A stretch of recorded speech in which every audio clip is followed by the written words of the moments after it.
Hello friends, हम देखेंगे UN की रिपोर्ट जो गाजा पर हाल ही में आई है उस पर इजराइल पर क्या आरोप लगाए गए हैं। गाजा में इजराइल का जनसंहार, यूएन की रिपोर्ट और गाजा के ताज़ा हालात।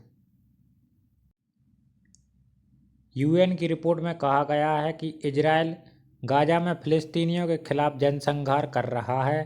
साल 2023 में हमास के साथ जंग शुरू होने के बाद से अंतर्राष्ट्रीय कानून के तहत 5 में से 4 ऐसी जनसंहार की हरकतें हैं जो इसका निष्कर्ष निकालने के लिए उचित आधार हैं। इनमें समूह में लोगों को मारना, उन्हें शारीरिक और मानसिक रूप से गंभीर नुकसान पहुंचाना, समूह को तबाह करने के लिए जानबूझकर हालात पैदा करना शामिल है।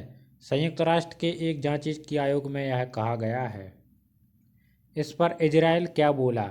इजरायली विदेश मंत्रालय ने यूएन रिपोर्ट को सिरे से खारिज किया और कहा कि रिपोर्ट भ्रामक और झूठी है। पीएम बेंजामिन नेतन्याहू ने कहा कि गाजा में एक शक्तिशाली ऑपरेशन की शुरुआत है। रक्षा मंत्रालय ने कहा गाजा जल रहा है। इजरायली सेना का कहना है कि गाजा सिटी में मौजूद सभी लोग इसे खाली करें। आईडीएफ यानी इजरायली डिफेंस फोर्स के मुताबिक करीब 3.5 लाख फिलिस्तीनी शहर छोड़कर भागे हैं।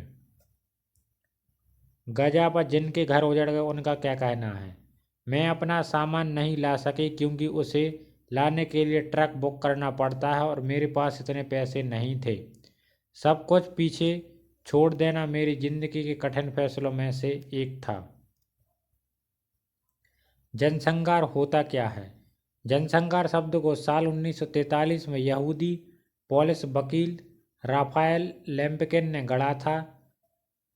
लेम्पकिन ने ग्रीक शब्द जियोनिस जातीय समुदाय और लैटिन शब्द साइड यानी मारना को मिलाकर इसे बनाया था। उनकी कोशिशों के बाद दिसंबर 1948 में संयुक्त राष्ट्र ने जनसंहार कन्वेंशन को अपनाया गया था। इस कन्वेंशन को जनवरी 1951 में लागू किया गया था। 2022 तक इस पर 153 देशों ने हस्ताक्षर किए हैं। यदि हमारे द्वारा दी गई जानकारी आपको पसंद आए तो हमारे चैनल को please like, share and subscribe करें। Thank you.